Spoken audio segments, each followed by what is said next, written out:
අද අපි රිපෙයාර් කරමු JBL boom box එකක්. මේක අපිට ආවේ no power වෙලයි. මේක බැටරි කම්ප්ලීට්ලි ඩෙඩ් වෙලා අපි බලමු බැටරියට මොකද වෙලා තියෙන්නේ කියලා. ඉතින් මේක ඕපන් කරගමු. JBL boom box එකක් ඕපන් කරනවා කියන්නේ ලේසි වැඩක් නෙමෙයි. මේකේ හැම පාර්ට් එකක්ම හැම ඇණයක්ම ගලවන්න ඕන. මේක බැටරි පැක් එක එළියට ගන්න. මොකද මේකේ බැටරි පැක් එක තියෙන්නේ මේ බොටම් පාර්ට් එකේ. ඒ වගේම තමයි මේකේ පාර්ට්ස් ටික අපි ගලවද්දී අපිට බැටරි ස්මෙල් එක එන්න ගත්තා. ඒ කියන්නේ මේකේ බැටරි උතුරලා හරි මොකක් හරි වෙලා තියෙනවා.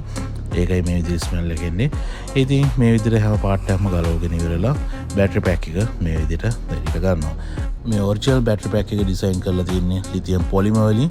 ඉතින් අපිට ලිතියම් පොලිමර් වලින් ආය බැටරි පැක් එකක් ඩිසයින් කරන්න ෆැසිලිටි එකක් නැහැ. ඉතින් ඒ නිසා අපි ලිතියම් අයන් වලින් මේකට බැටරි පැක් එකක් මේ සයිස් එකටම ඩිසයින් කරලා මේ JBL boom box එකට දානවා. ඉතින් කවුරු හරි කියනවා නම් ලිතියම් පොලිමර් ආපු බැටරි පැක් එක ලිතියම් අයන් දාන්න එක සාර්ථක නැහැ කියලා. මගේ පර්සනල් boom box එකටත් මම මීට අවුරුදු 3කට කලින් මේ විදිහට තමයි බැටරි පැක් එක ඩිසයින් කරලා දැම්මේ. අදටත් කිසි ප්‍රශ්නයක් නැතුව හොඳටම වැඩ.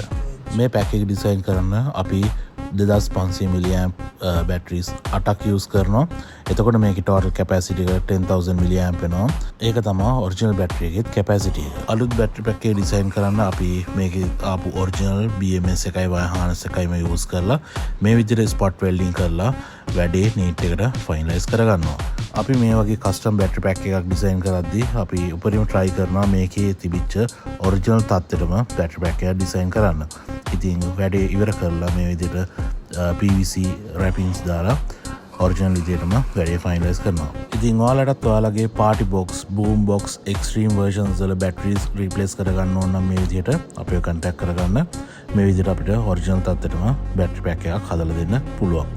ඉතින් අපේ battery pack build එක ඉවරයි. මේ විදිහට ආය unit එකට දාලා ආය reassemble කරගන්නවා.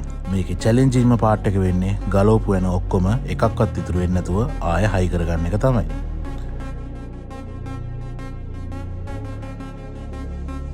ඉතින් මේක ආය කස්ටමර්ට බාර දෙන්න කලින් මේ විදිහට පොඩ්ඩක් දූවිලියම සුද්ධ කරලා පොඩි සර්විස් එකක් එහෙම දාලා ඉවරලා තමයි අපි කස්ටමර්ට බාර දෙන්නේ. ඉතින් අපේ රිපෙයාර් එක ඉවරයි.